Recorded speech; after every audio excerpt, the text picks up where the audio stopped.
इस कार्यक्रम के प्रायोजक हैं रोजगार डेवलपर्स। नमस्कार, आप देख रहे हैं पल्स 24 न्यूज में आपके साथ दिव्या पेन्यूली। वक्त हो चला है नेशनल बुलेटिन का, लेकिन उससे पहले नजर डालते हैं हेडलाइंस पर। जैसलमेर से दिल्ली के लिए नई स्वर्ण नगरी एक्सप्रेस का शुभारंभ, रेलवे स्टेशन अपग्रेड का पीएम मोदी करेंगे उद्घाटन। सरदार वल्लभ भाई पटेल की 150वीं जयंती पर बड़ोदरा पहुंची राष्ट्रीय पदयात्रा, हजारों युवा एकता का संदेश देते हुए आगे बढ़े। लुधियाना में 60 बदमाशों का रात में हमला, वाहनों में तोड़फोड़ और आगजनी, मोहल्ले में दहशत का माहौल।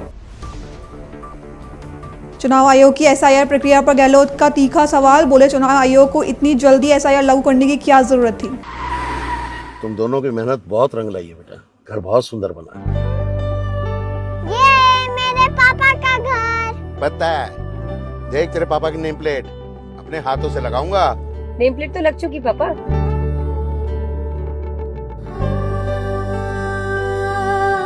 असल मेहनत तो आपने किया पापा, मुझे इस काबिल बनाने के लिए।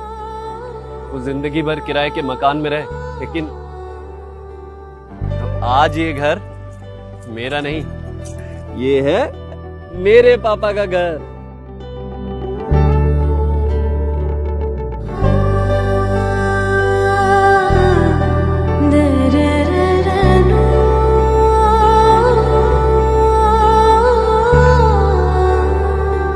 उड़ान सपनों की, आंगन खुशियों का और साथ सकर्णी का।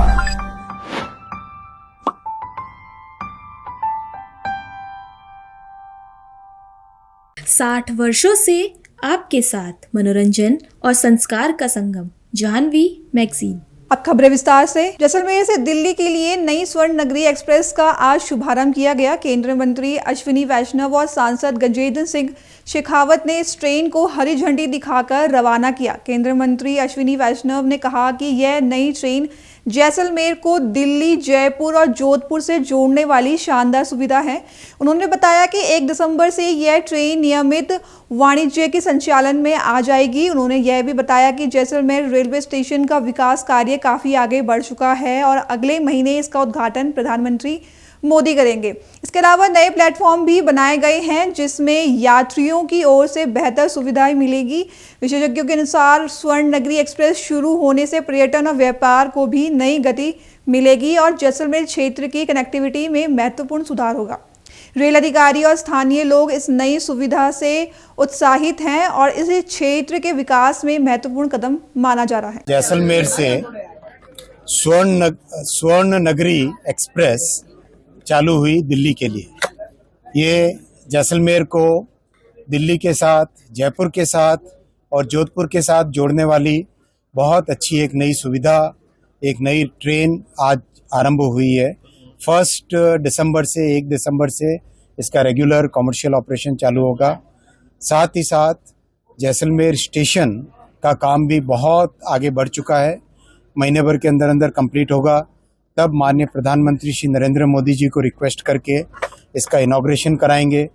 साथ ही जैसलमेर में नए प्लेटफॉर्म्स बने और नए एक सेकंड एंट्री बने, जैसलमेर शहर के दोनों भाग को जोड़ने वाली, वो व्यवस्था भी आज तय हुई है। और जैसलमेर से जोधपुर वाली जो रेलवे लाइन है उसको अपग्रेड करके उसमें नई टेक्नोलॉजी से, जिससे कि रेतीले क्षेत्र में कोई करोजन ना हो रेलवे ट्रैक का और वो अच्छे से मेंटेन हो सके, वो भी आज निर्णय लिया गया है। साथ ही साथ पूरे बॉर्डर एरिया को अनूपगढ़ से लेके बीकानेर और नीचे फिर आके जैसलमेर से बाड़मेर, बाड़मेर से भिलड़ी, ये भी एक प्रयास है कि पूरे के पूरे सीमावर्ती क्षेत्र को रेलवे लाइन से जोड़कर, जिससे कि देश की सुरक्षा के लिए एक नया बहुत ताकत बने, नई मजबूती आए, वो भी एक प्रयास चल रहा है, वो भी आप सबके सामने रखा है। राजस्थान में माननीय प्रधानमंत्री जी ने, श्री नरेंद्र मोदी जी ने राजस्थान में करीब 55,000 करोड़ रुपए के रेलवे के प्रोजेक्ट्स आज चल रहे हैं और रेलवे का बजट जहां मात्र 680 करोड़ था 2014 से पहले, उसको करीब आज 10,000 करोड़ रुपए प्रधानमंत्री जी ने राजस्थान के लिए किया है। मैं प्रधानमंत्री जी का अभिनंदन करना चाहूँगा और इस राजस्थान की शौर्य और वीरों की भूमि से प्रधानमंत्री जी को धन्यवाद देना चाहूँगा कि उन्होंने राजस्थान के लिए रेलवे के डेवलपमेंट के लिए बहुत कुछ नए इनिशिएटिव्स लिए हैं। 85 स्टेशंस का पुनर्निर्माण का काम चल रहा है, नवनिर्माण का काम चल रहा है। वो भी राजस्थान की संस्कृति से प्रेरित होकर, राजस्थान के आर्किटेक्चर से प्रेरित होकर सभी स्टेशन बन रहे हैं। इसके लिए भी मैं माननीय प्रधानमंत्री जी को धन्यवाद देना चाहूँगा। सरदार वल्लभ भाई पटेल की 150वीं जयंती के अवसर पर आयोजित राष्ट्रीय पदयात्रा चौथे दिन वडोदरा पहुंची। केंद्रीय मंत्री पीयूष गोयल ने कहा कि यह पदयात्रा हमारे पूर्वजों को याद करने और उन्हें श्रद्धांजलि देने का प्रतीक है। उन्होंने यह कहा कि इस पदयात्रा में हर धर्म और समुदाय के लोग शामिल हैं। पीयूष गोयल ने प्रधानमंत्री मोदी के मार्गदर्शन में इस पदयात्रा की कल्पना करने के लिए मनसुख मंडाविया और उनके टीम को बधाई दी। उन्होंने कहा कि अब देश पूरे उत्साह के साथ सरदार पटेल और उनके कार्यों को उनकी 150वीं जयंती पर याद कर रहा है। केंद्रीय मंत्री मनसुख ने बताया कि पदयात्रा में देश भर से हजारों युवा शामिल हैं। उन्होंने कहा कि इस पदयात्रा के माध्यम से युवा एकता, आत्मनिर्भरता और विकसित भारत का संदेश फैलाते हुए आगे बढ़ रहे हैं। संसद से चालू हुई इस पदयात्रा चौथे दिन में बड़ौदा पहुंची है। हजारों की संख्या में देश के युवा इस पदयात्रा में जुड़े हैं। इस पदयात्रा सरदार साहब ने एकता का संदेश दिया और देश को एक करा। मोदी जी ने एक भारत को श्रेष्ठ भारत बनाने की कल्पना करी, एक भारत को आत्मनिर्भर भारत बनाने की कल्पना करी, एक भारत को विकसित भारत बनाने की कल्पना करी। इस पदयात्रा में जुड़े हुए युवा एकता का, आत्मनिर्भरता का और विकसित भारत का संदेश देते हुए आगे बढ़ रहे हैं। इस पदयात्रा में जिस तरह से जन सैलाब उमड़ रहे हैं वो बताता है कि मोदी जी का विकसित भारत का संकल्प ये युवा साकार करेगा। यात्रा में केंद्रीय मंत्री पीयूष गोयल ने सरदार वल्लभ भाई पटेल की 150वीं जयंती के उपलक्ष्य में आयोजित राष्ट्रीय पदयात्रा पर कहा, यह पदयात्रा हमारे पूर्वजों को याद करने और उन्हें श्रद्धांजलि देने का प्रतीक है। इसमें हर धर्म और समुदाय के लोग शामिल हैं। मैं मनसुख और उनकी पूरी टीम को बधाई देना चाहता हूं, जिन्होंने प्रधानमंत्री के दिखाए रास्ते पर इस पदयात्रा की कल्पना की। प्रधानमंत्री मोदी जी ने जो कल्पना की है एक समृद्ध और विकसित भारत की, उसके लिए हमारी विरासत, हमारी संस्कृति, हमारे पूर्वज जिन्होंने देश के लिए अपने जीवन की कुर्बानी दी, उनका स्मरण करना, उनका साधुवाद करना, ये पदयात्रा उसका एक प्रतीक है। और मैं बधाई दूंगा प्रधानमंत्री जी को कि सारा समाज कैसे इस पदयात्रा में जुड़ गया है। हर धर्म के लोग, हर समुदाय के लोग, देश भर की अलग अलग वेशभूषा में लोग जो जुड़े हैं, मैं बधाई देता हूं मनसुख भाई मांडविया जी को और उनकी पूरी टीम को, जिन्होंने प्रधानमंत्री जी के दिखाए हुए रास्ते पर इस पदयात्रा की कल्पना की और एक संदेश दिया पूरे देश को, कैसे पूरा देश साधुवाद करता है, नमन करता है, याद करता है सरदार की कुर्बानी, सरदार के काम को, उनकी 150वीं वर्षगांठ। लुधियाना में ताजपुर रोड स्थित EWS कॉलोनी में बीती रात करीब 11:30 बजे एक भयानक दुर्घटना हुई, जहां 50 से 60 बदमाश तेज धार हथियारों से लैस होकर वाल्मीकि मोहल्ले पर हमला करने पहुंचे। मोहल्ले में मौजूद लोगों पर उन्होंने हमला किया और खड़ी स्कूटर, मोटरसाइकिल और कारों के शीशे तोड़ दिए। लुधियाना के ताजपुर रोड घटना और गंभीर तब हुई जब बदमाशों ने बोतलों में पेट्रोल डालकर कई कारों में आग लगा दी, जिससे मोहल्ले में अफरा तफरी का माहौल बन गया। स्थानीय लोगों ने घायल हुए व्यक्तियों को तुरंत अस्पताल पहुंचाया, जहां उनका इलाज चल रहा है। पुलिस को घटना की जानकारी मिलते ही मौके पर पहुंची, लेकिन तब तक बदमाश फरार हो चुके थे। घटना की गंभीरता इस बात से है और बढ़ जाती है कि कॉलोनी पुलिस थाना से मात्र कुछ ही दूरी पर है। इससे यह अनुमान लगाया जा रहा है कि बदमाशों को पुलिस या प्रशासन का कोई खौफ नहीं था। स्थानीय लोग इस हिंसक घटना के बाद से काफी परेशान है। पुलिस ने इलाके में सुरक्षा बढ़ाने और आरोपियों की तलाश के लिए विशेष टीम गठित की है। अधिकारियों का कहना है कि जल्द ही दोषियों को गिरफ्तार कर कानूनी कार्रवाई की जाएगी। राजधानी भोपाल के गांधी नगर इलाके में 6 वर्षीय बच्ची से दुष्कर्म के आरोपी सलमान को स्थानीय लोगों ने और मुस्लिम युवकों ने पकड़कर पुलिसकर्मी राहुल के हवाले कर दिया। मामले में शहर में तनाव और आक्रोश का माहौल पैदा कर दिया है। बाद में आरोपी को अस्पताल ले जाया गया, जहां कथित शॉर्ट एनकाउंटर और गिरफ्तारी प्रक्रिया को लेकर हिंदू उत्सव समिति, बजरंग दल और कई हिंदू संगठनों ने अस्पताल परिसर के बाहर विरोध प्रदर्शन किया। दरअसल विरोध प्रदर्शन कर रहे हिंदू संगठनों ने आरोप लगाया कि पुलिस ने आरोपी के खिलाफ केवल औपचारिक कार्रवाई की है। हिंदू उत्सव समिति के चंद्रशेखर तिवारी ने दावा किया कि आरोपी ने गिरफ्तारी के दौरान पुलिसकर्मी की बंदूक छीनने और गोली चलाने की कोशिश की। इसके बावजूद पुलिस की कार्रवाई पर्याप्त नहीं रही।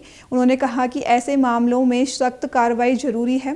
प्रदर्शनकारियों ने सरकार और प्रशासन से मांग की है कि मामले की गंभीरता को देखते हुए आरोपी के खिलाफ कठोर कानूनी कदम उठाया जाए। संगठनों ने कहा कि बच्ची को न्याय दिलाने के लिए जल्द सख्त फैसला लिया जाना चाहिए। पुलिस ने बताया कि आरोपी को मेडिकल परीक्षा के बाद जेल भेजने की प्रक्रिया आगे बढ़ाई जा रही है और मामले में सभी तथ्यों की जांच की जा रही है। अस्सलामुअलैकुम। जो गोरगंज में 6 साल की बच्ची के साथ रेप हुआ है, उस बिना पे आज गांधीनगर में एक लड़का घूम रहा था। उसको शक के आधार पे हम लोगों ने वेरीफाई किया है तो पुलिस को उसके हवाले करा गया है, जो लगभग वही लड़का है। आज हमारे सब लड़कों ने मिल के उसको पुलिस के हवाले करा गया है। हम पुलिस प्रशासन के साथ हैं। अगर वो निकलता है तो उसको बिल्कुल सजा दी जाए। हम सब पुलिस के साथ हैं।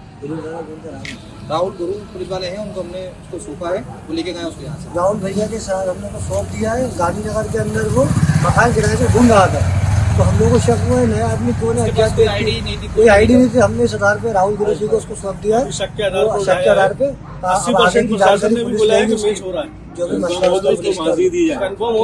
मसला जम्मू कश्मीर के मुख्यमंत्री उमर अब्दुल्ला ने पर्यटन की स्थिति पर खुलकर बातचीत की। उन्होंने कहा कि यह साल पर्यटन के लिए आसान नहीं रहा। चाहे पहलगाम, गुलमर्ग या नौगाम की बात करें, सभी जगह मौसमी और अन्य परिस्थितियों का प्रभाव पर्यटन पर पड़ रहा है। सीएम ने बताया कि बर्फबारी पर्यटन के लिए अत्यंत महत्वपूर्ण है।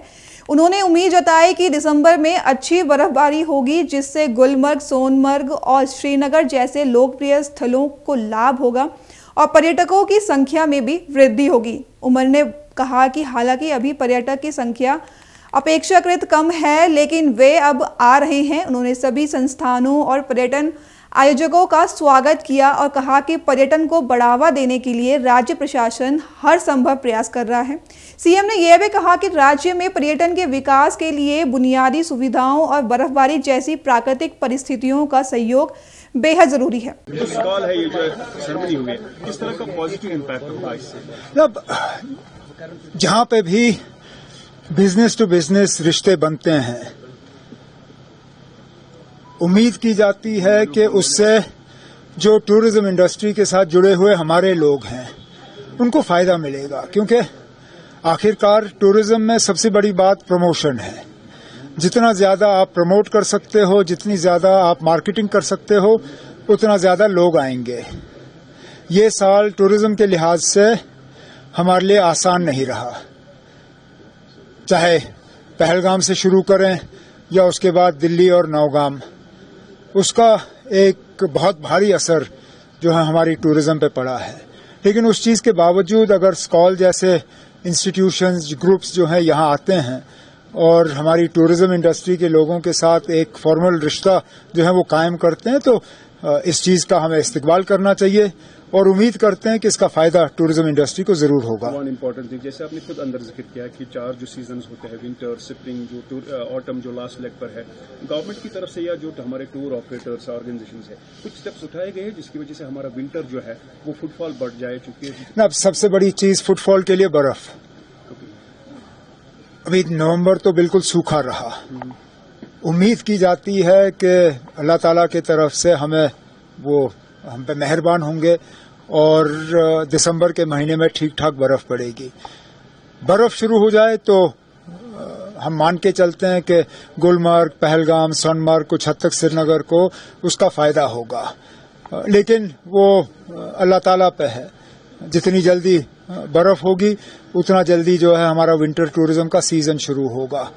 हमारे तरफ से प्रमोशन और इन चीजों की जो हमें तैयारी करनी थी वो हमने कर ली। सर, एक कंफ्यूजन अंदर हो गया सुनने में, जैसे आपने 9 प्रोजेक्ट्स की कुछ बात की है, 9 डेस्टिनेशंस की, विल यू एलैबोरेट कि आप 9 नहीं ना, वो तो ठहरिए, पहले गवर्नमेंट ऑफ इंडिया और वर्ल्ड बैंक के दरमियान फॉर्मल जो अग्रीमेंट है वो सारा करने दीजिए, अभी तो बातचीत ही चल रही है, इसलिए मैंने ना डेस्टिनेशंस की बात की ना कोई और बात की। मैंने सिर्फ ये कहा कि अभी ये हम उम्मीद कर रहे हैं कि इसको मंजूरी मिलेगी और ये हो जाएगा। अंदर एक मेहमान ने बात की जो हमारे लिए पॉजिटिव साइन है, डिस्पाइट पहलगाम अटैक फैमिलियां फिर भी आना चाहती है और पहलगाम ही आना चाहती है। आ रहे हैं अभी भी, अगर आप देखें तो टूरिस्ट आ रहे हैं, शायद जिस तादाद में हम चाहते हैं वो आए नहीं, लेकिन अगर आप देखें जब क्रिसैंथेमम गार्डन की शुरुआत हुई उससे भी एक बूस्ट मिला टूरिज्म को, और जैसे मैंने कहा बर्फ पड़ेगी तो और ज्यादा टूरिस्ट जो है आना शुरू करेंगे। Hopefully Christmas and New Year will play the role.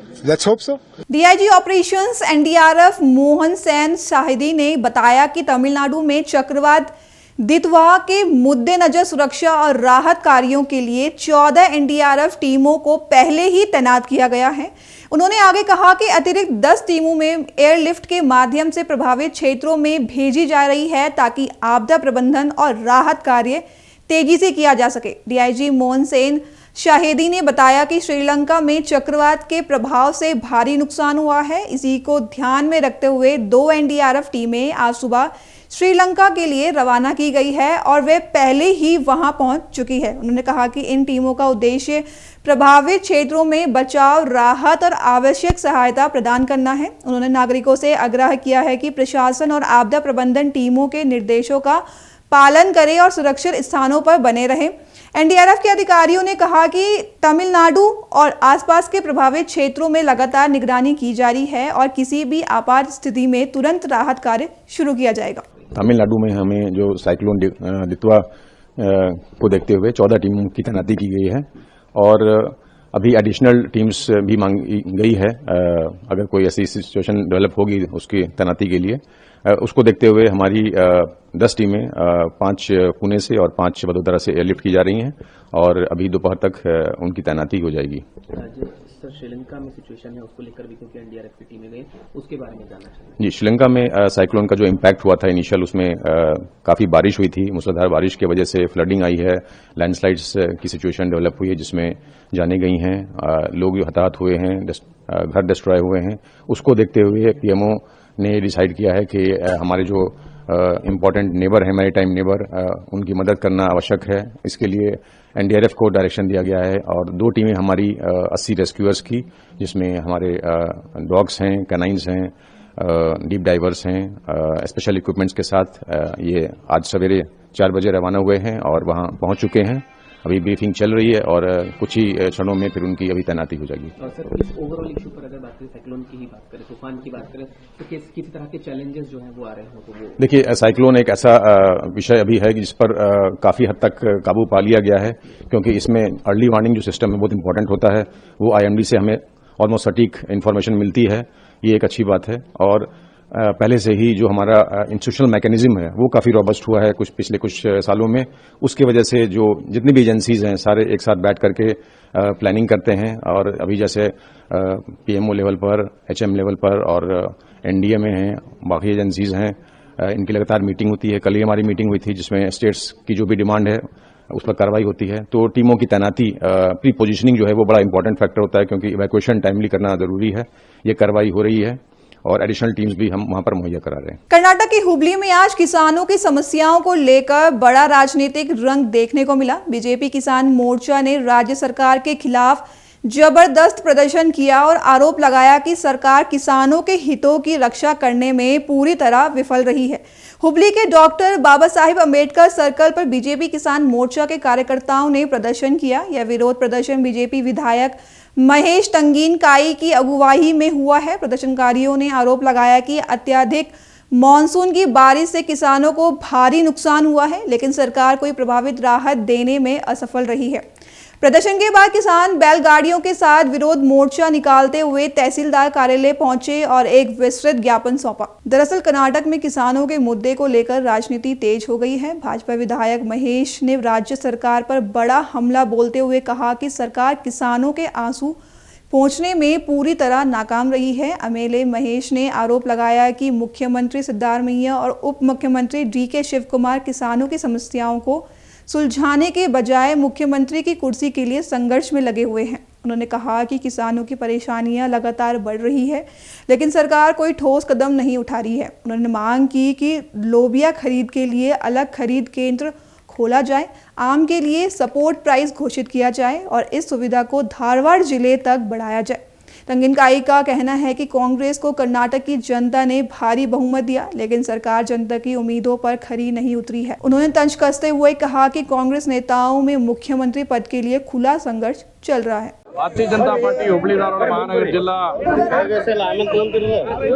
ನಮ್ಮ ರೈತ ಮೋರ್ಚಾ ವತಿಯಿಂದ ರೈತ ಮೋರ್ಚಾ ಅಧ್ಯಕ್ಷರಾಗಿರ್ತಕ್ಕಂಥ ಈಶ್ವರಗೌಡ ಪಾಟೀಲ್ ಅವರು ರಾಜ್ಯ ಉಪಾಧ್ಯಕ್ಷರಾಗಿರ್ತಕ್ಕಂಥ ಅವರ ನೇತೃತ್ವದಲ್ಲಿ ರಾಜ್ಯ ಸರ್ಕಾರದ ರೈತ ವಿರೋಧಿ ನೀತಿಯನ್ನು ಖಂಡಿಸಿ ನಾವು ಹೋರಾಟವನ್ನು ಮಾಡ್ತಾ ಇದ್ದೇವೆ. ಬಾಬಾ ಸಾಹೇಬ್ ಅಂಬೇಡ್ಕರ್ ಪುತ್ಥಳಿಯಿಂದ ಮಾಲಾರ್ಪಣೆ ಮಾಡುವ ಮುಖಾಂತರ ತಹಶೀಲ್ದಾರ್ಗೆ ಹೋಗಿ ಮನವಿ ಕೊಡ್ತಕ್ಕಂಥದ್ದನ್ನು ಕೂಡ ಇಟ್ಕೊಂಡಿದ್ದೇವೆ. ಇವತ್ತು ವಿಶೇಷವಾಗಿ ಗೋವಿನ ಜೋಳಕ್ಕೆ ಖರೀದಿ ಕೇಂದ್ರವನ್ನು ಮಾಡಬೇಕನ್ನೋಂಥ ಆಗ್ರಹವನ್ನು ಭಾರತೀಯ ಜನತಾ ಪಾರ್ಟಿ ಬಹಳ ತೀವ್ರವಾಗಿ ನಾವು ಮಾಡ್ತಾ ಇದ್ದೇವೆ. ಇವತ್ತು ಕುರ್ಚಿ ಗುದ್ದಾಟವನ್ನು ಬಿಟ್ಟು ರಾಜ್ಯ ಸರ್ಕಾರ ಇವತ್ತು ರೈತರ ಕಣ್ಣೀರನ್ನು ಒರೆಸ್ತಕ್ಕಂಥ ಪ್ರಯತ್ನ ಮಾಡಬೇಕಾಗಿತ್ತು. ಆದರೆ ಬಹಳ ದುರ್ದೈವದ ಸಂಗತಿ ಅಂದ್ರೆ ಕಳೆದ 2-3 ತಿಂಗಳಿಂದ ಕೇವಲ ತಮ್ಮ ಕುರ್ಚಿ ಉಳಿಸ್ಕೊಳ್ಳುವಂಥ ನಿಟ್ಟಿನಲ್ಲಿ ಮುಖ್ಯಮಂತ್ರಿಗಳಾಗಲಿ, ಕುರ್ಚಿ ಕಚ್ಕೊಳ್ಳುವಂಥ ನಿಟ್ಟಿನಲ್ಲಿ ಉಪಮುಖ್ಯಮಂತ್ರಿಗಳು, ಉಳಿದೆಲ್ಲ ಸಚಿವರು ಅದರಲ್ಲೇ ಕೂಡ ಬ್ಯುಸಿ ಆಗಿದ್ದಾರೆ. ರೈತರ ಬಗ್ಗೆ ಯಾವುದೇ ವಿಷಯಗಳನ್ನು ಕೂಡ ಇವತ್ತು ಮಾತಾಡ್ದಲ್ಲಾರ್ದಂಥ ಪರಿಸ್ಥಿತಿಗೆ ಸರ್ಕಾರ ತಲುಪಿದೆ. ಒಂದು ಕಡೆ ಡೆವಲಪ್ಮೆಂಟ್ ಅನ್ನುವಂಥದ್ದು ಸಂಪೂರ್ಣವಾಗಿ ನಿಷ್ಕ್ರಿಯವಾಗಿದೆ. ಎರಡನೇ ಕಡೆ ಅತಿವೃಷ್ಟಿ ಇವತ್ತು ಆದಮೇಲೂ ಕೂಡ ವೈಮಾನಿಕ ಸಮೀಕ್ಷೆ ಮಾಡಿ ಬಂದರು ಮುಖ್ಯಮಂತ್ರಿಗಳು ಕಲ್ಯಾಣ ಕರ್ನಾಟಕ ಆಗಲಿ, ಕಿತ್ತೂರು ಕರ್ನಾಟಕ ಆಗಲಿ, ಮಧ್ಯ ಕರ್ನಾಟಕಕ್ಕಾಗಲಿ ಯಾವುದೇ ರೀತಿಯಾದಂಥ ಹಣಕಾಸಿನ ವ್ಯವಸ್ಥೆನ ಇವತ್ತು ಮಾಡ್ತಾ ಇಲ್ಲ. ತಕ್ಷಣ ನಮ್ದು ಆಗ್ರಹ ಇರತಕ್ಕಂಥದ್ದು ಗೋವಿನ ಜೋಳಕ್ಕೆ ಖರೀದಿ ಮಾಡಲಿಕ್ಕೆ ಕೇಂದ್ರಗಳನ್ನು ತಕ್ಷಣ ಸ್ಥಾಪನೆ ಮಾಡಬೇಕನ್ನುವಂಥದ್ದನ್ನು ನಾವು ಆಗ್ರಹ ಮಾಡ್ತಾ ಇದ್ದೇವೆ. ಅದ್ರ ಜೊತೆಗೆ ಮಾವಿಗೆ ಕೂಡ ಕೆಲವೊಂದು ಕಡೆ ಬೆಂಬಲ ಬೆಲೆಯನ್ನು ಘೋಷಿಸಿದ್ರು ಮತ್ತು ಕೊಡುವಂಥದ್ದಾಗಿದೆ. ಆದರೆ ಧಾರವಾಡ ಜಿಲ್ಲೆಗೆ ಆ ರೀತಿಯಾದಂಥ ಯಾವುದೇನು ಕೊಟ್ಟಿಲ್ಲ. ಅದನ್ನು ಧಾರವಾಡ ಜಿಲ್ಲೆಗೂ ಕೂಡ ವಿಸ್ತರಿಸಬೇಕನ್ನುವಂಥ ಆಗ್ರಹವನ್ನು ನಾವು ಮಾಡ್ತಾ ಇದ್ದೇವೆ. ನೋಡಿ, ಇವತ್ತು ಕರ್ನಾಟಕದ ಜನತೆ ಕಾಂಗ್ರೆಸ್ ಪಾರ್ಟಿಗೆ ಅಭೂತಪೂರ್ವವಾಗಿರ್ತಕ್ಕಂಥ ಬೆಂಬಲವನ್ನು 6 ಸೀಟ್ಗಳನ್ನು ಕೊಟ್ಟರು. ಭಾರತೀಯ ಜನತಾ ಪಾರ್ಟಿಗೆ 66 ಸೀಟ್ಗಳನ್ನು ಕೊಡುವ ಮುಖಾಂತರ ವಿಪಕ್ಷವಾಗಿರಬೇಕು ಮತ್ತು ಕ್ರಿಯಾತ್ಮಕವಾಗಿ ವಿಪಕ್ಷವಾಗಿ ನಾವು ಹೋರಾಟ ಮಾಡಬೇಕನ್ನೋ ನಿರ್ಧಾರವನ್ನು ರಾಜ್ಯದ ಜನತೆ ಕಳೆದ 2 ವರ್ಷದ ಹಿಂದೆ ಕೊಟ್ಟಿದ್ರು. ಆದರೆ ದುರ್ದೈವದ ಸಂಗತಿ ಅಂದ್ರೆ 2 ವರ್ಷದಿಂದ ಹಿಡ್ಕೊಂಡು ಇವತ್ತಿನವರೆಗೆ ನಡೆದಿರ್ತಕ್ಕಂಥ ಘಟನಾವಳಿಗಳನ್ನು ಗಮನಿಸಿದ್ರೆ ಯಾವುದೇ ರೀತಿಯಾದಂಥ ಸ್ಪಂದನೆ ರಾಜ್ಯ ಕಡೆಯಿಂದ ಆಗ್ತಾ ಇಲ್ಲ. ಯಾಕೆಂದ್ರೆ ಅವ್ರಿಗೆಲ್ಲ ಇರ್ತಕ್ಕಂಥ ಸಮಸ್ಯೆ ಅಂದ್ರೆ ಯಾವಾಗ ನನ್ನ ಕುರ್ಚಿ ಹೋಗ್ಯತೋ ಅನ್ನತಕ್ಕಂಥ ಭಾವನೆಯಲ್ಲಿ ಮುಖ್ಯಮಂತ್ರಿ ಇದ್ರೆ ಯಾವಾಗ ನಾ ಕಸ್ಕೋಬೇಕು ಅನ್ನೋಂಥದ್ರಲ್ಲಿ ಉಪಮುಖ್ಯಮಂತ್ರಿಗಳು ಬೆನ್ನತ್ತಿದ್ದಾರೆ. ಅದ್ರ ಜೊತೆ ಥರ್ಡ್ ಫ್ರಂಟ್ ಇವತ್ತು ಸ್ಟಾರ್ಟ್ ಆಗಿ ಸನ್ಮಾನ್ ಪರಮೇಶ್ವರ್ ಅವರು, ಸತೀಶ್ ಜಾರಕಿಹೊಳಿ ಅವರು ಆದಿಯಾಗಿ ನಾವು ಕೂಡ್ತೀವಿ ಅಂತಕ್ಕಂಥದ್ದು ಮಾತನಾಡ್ತಾ ಇದ್ದಾರೆ. ಹೀಗಾಗಿ ಇವತ್ತು ಈ ಸಂಧಾನ ಪಂಧಾನ ಅನ್ನೋಂಥದ್ದು ಮೊದಲು ನಾನು ಭಾಳ ಸ್ಪಷ್ಟ ಮಾಡ್ತೀನಿ, ಇದು ಕಾಂಗ್ರೆಸ್ ಪಾರ್ಟಿಯ ಆಂತರಿಕ ವಿಚಾರ ತಗೋಬೇಕು. ಆದರೆ ಇವತ್ತು ಹಾಲತ್ ಯಾವ ರೀತಿ ಆಗಿದೆ ಅಂತಂದ್ರೆ ರಾಷ್ಟ್ರೀಯ ಅಧ್ಯಕ್ಷರಾಗಿರ್ತಕ್ಕಂಥ ಮಲ್ಲಿಕಾರ್ಜುನ್ ಖರ್ಗೆ ಸಾಹೇಬರು ನಾನು ಹೈಕಮಾಂಡಿಗೆ ತಿಳಿಸ್ತೀನಿ ಅಂತಕ್ಕಂಥ ಮಾತನ್ನ ಖರ್ಗೆ ಅವರು ಹೇಳ್ತಾರೆ. ಹಾಗಾದ್ರೆ ನೀವೊಬ್ಬ ರಾಷ್ಟ್ರೀಯ ಅಧ್ಯಕ್ಷರಿದ್ದೀರೋ ಅಥವಾ ಇದಕ್ಕೇನಾದರೂ ಇನ್ನೊಂದು ಘಟಕ ಇತ್ತು ಅಥವಾ ಯಾರು ಹೈಕಮಾಂಡ್ ನಿಮ್ದು ಅನ್ನುವಂಥದ್ದನ್ನು ಕೂಡ ಇವತ್ತು ಯಕ್ಷ ಪ್ರಶ್ನೆ ಮೂಡ್ತಾ ಇದೆ. ಅಂದರೆ ಕಾಂಗ್ರೆಸ್ ಪಾರ್ಟಿಲಿ ಒಬ್ಬ ರಾಷ್ಟ್ರೀಯ ಅಧ್ಯಕ್ಷರಿಗೂ ಕೂಡ ಎಷ್ಟು ಅಸಹಾಯಕತೆ ಐತೆ ಅನ್ನುವಂಥದ್ದನ್ನು ಮಲ್ಲಿಕಾರ್ಜುನ್ ಖರ್ಗೆ ಅವರು ಮೊನ್ನೆ ಭಾಳ ಸ್ಪಷ್ಟವಾಗಿ ತೋಡ್ಕೊಂಡಿದ್ದಾರೆ. ಹೀಗಾಗಿ ಇದು ಮುಗಿಲಾರದ ಗದ್ದಲ. ಬಹುಶಃ ನನಗೆ ಸೆಷನ್ ಚಲೋ ಆಗೋದ್ರೊಳಗನೆ ಕಾಂಗ್ರೆಸ್ನಲ್ಲಿ ಬಹಳ ದೊಡ್ಡದಿರುತ್ತೆ ಆಗಿರ್ತಕ್ಕಂಥ ಬಿರುಗಾಳಿ ಸೂಚನೆ ಆಗುತ್ತೆ ಅನ್ನೋ ವಿಶ್ವಾಸ. ಪಕ್ಷದವರೇ ಗೊಂದಲ ಸೃಷ್ಟಿ ಮಾಡಿದ್ರು. ಒಂದ್ ಕಡೆ ವಿರೋಧ ಪಕ್ಷದ ಟೀಕೆ ಟಿಪ್ಪಣಿಗಳನ್ನ ನಾವು ಒಗ್ಗಟ್ಟಾಗಿ ಎದುರಿಸ್ತೀವಿ ಅಂತ ನೋಡಿ, ನಾವು ಟೀಕೆ ಟಿಪ್ಪಣಿ ಮಾಡೋದು ಇವತ್ತು ನೀವು ಗುಂಡಿ ಮುಚ್ಚರಪ್ಪ ಅಂತೇಳಿ ಟೀಕೆ ಟಿಪ್ಪಣಿ ಮಾಡ್ತೇವೆ.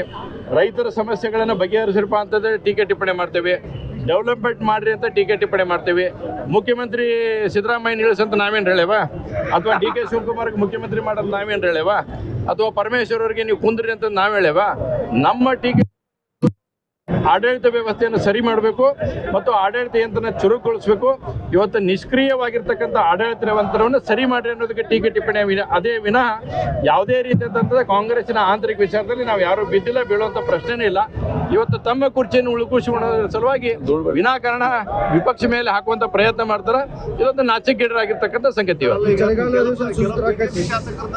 ಸಂಪರ್ಕ ಮಾಡಿದ್ದಾರೆ ಡಿ ಕೆ ಶಿ ಅವರು, ಕೆಲವೊಂದು ಬಿಜೆಪಿ ಶಾಸಕರು ಸಹ ಸಂಪರ್ಕ ಮಾಡಿದ್ದಾರೆ, ಮಾತುಕತೆ ಮಾಡಿದ್ದಾರೆ. ಏನ್ ನೋಡಿ, ನಾನು ಬಹಳ ಸ್ಪಷ್ಟವಾಗಿ ಹೇಳಕ್ಕೆ ಇಚ್ಛೆ ಪಡ್ತೀನಿ.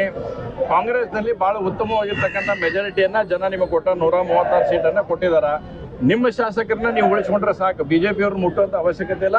ಮತ್ತು ಯಾವೊಬ್ಬ ಬಿಜೆಪಿ ಶಾಸಕನು ಕೂಡ ಇದರ ಬಗ್ಗೆ ನಾವು ತಲೆ ಕೆಡಿಸ್ಕೊಂಡಿಲ್ಲ. ರಾಜ್ಯಾಧ್ಯಕ್ಷರು, ವಿರೋಧ ಪಕ್ಷ ನಾಯಕ ಆಗಿ ನಮ್ಮ ಎಲ್ಲ ಶಾಸಕರು ಕೂಡ ಇದ್ರ ಬಗ್ಗೆ ನಾವು ಯಾರು ತಲೆ ಕೆಡಿಸ್ಕೊಳ್ಳುವಂತ ಅವಶ್ಯಕತೆ ನಮಗಿಲ್ಲ. ಕಾಂಗ್ರೆಸ್ ಆಂತರಿಕ ವಿಚಾರದಲ್ಲಿ ಏನು ಬಡದಾಟಕ್ಕೆ ಅದಕ್ಕೆ ನಮ್ಗೆ ಸಂಬಂಧ ಇಲ್ಲ. धन्यवाद। राजस्थान के पूर्व मुख्यमंत्री और कांग्रेस के वरिष्ठ नेता अशोक गहलोत ने चुनाव आयोग की नई एसआईआर प्रक्रिया को लेकर बड़ा बयान दिया है। उन्होंने कहा कि इस प्रक्रिया ने लोगों में डर और भ्रम पैदा कर दिया है कि उनके नाम का क्या होगा और मतदाता सूची से नाम हटने का खतरा बढ़ गया है। गहलोत ने इस स्थिति की तुलना नोटबंदी से करते हुए कहा, जैसे नोटबंदी में लोग लाइनों में लगे लगे मर गए थे, वैसे ही यहाँ भी बेचारे लोग परेशान हो रहे हैं।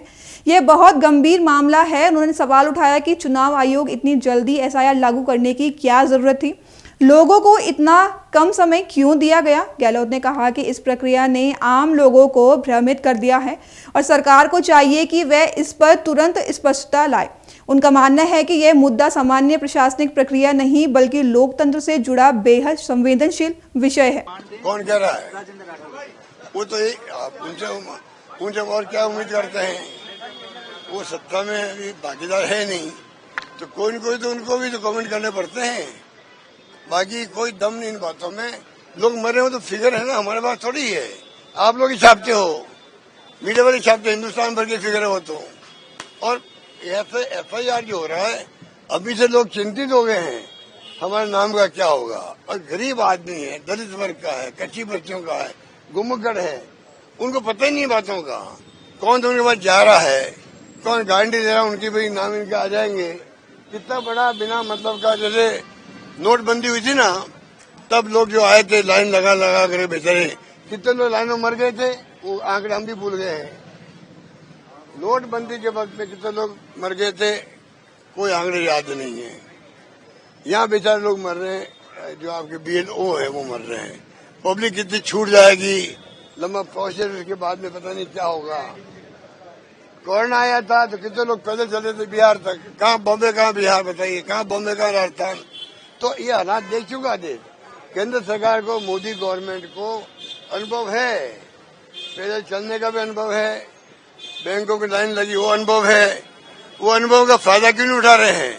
एसआईआर बहुत जोड़ दिया देश को। अब आप रोज पैसे खर्च कर रहे हैं, कंफ्यूजन है। कल मुझे कोई मिले कि ना मैंने फोटो 200 रुपये खर्च कर दिए मेरे फोटो के। मैंने कहा नहीं, वो अब वापस बदल दिया उन्होंने, अब नई फोटो जरूरत नहीं है, पहले वाली काम आ जाएगी। लोग पता ही नहीं है। तो इलेक्शन कमीशन को आनंद फानंद में करने जरूरत क्या है? सुप्रीम कोर्ट में केस चल रहा है, आप इंतजार करते सब जुडिस है आप, और टाइम बहुत कम दिया है। टाइम कम क्यों दे रहे हो? 3 साल चुनाव बाकी राजस्थान में, तो आराम से 6 महीने लगते, 4 महीने लगते, 3 महीने लगते, आप 1 महीने पूरा करना चाहते हो। ये तमाम बातें, हरकतें बहुत गंभीर है। इसको पूरे देश को, प्रदेशवासियों को, मीडिया को सबको समझना पड़ेगा। अभी के लिए बस इतना ही। देश विदेश की खबरों के लिए जुड़े रहे पल्स 24 न्यूज के साथ। तब तक के लिए नमस्कार। तुम दोनों की मेहनत बहुत रंग लाई है बेटा, घर बहुत सुंदर बना है। ये मेरे पापा का घर। पता है, देख तेरे पापा की नेम प्लेट अपने हाथों से लगाऊंगा। नेम प्लेट तो लग चुकी पापा।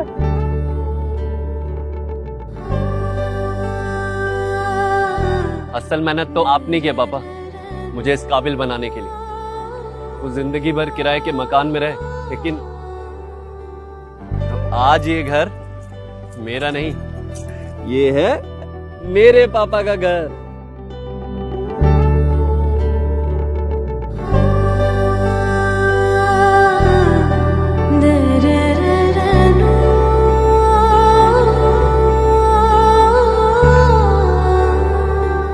उड़ान सपनों की, आंगन खुशियों का और साथ सकर्णी का।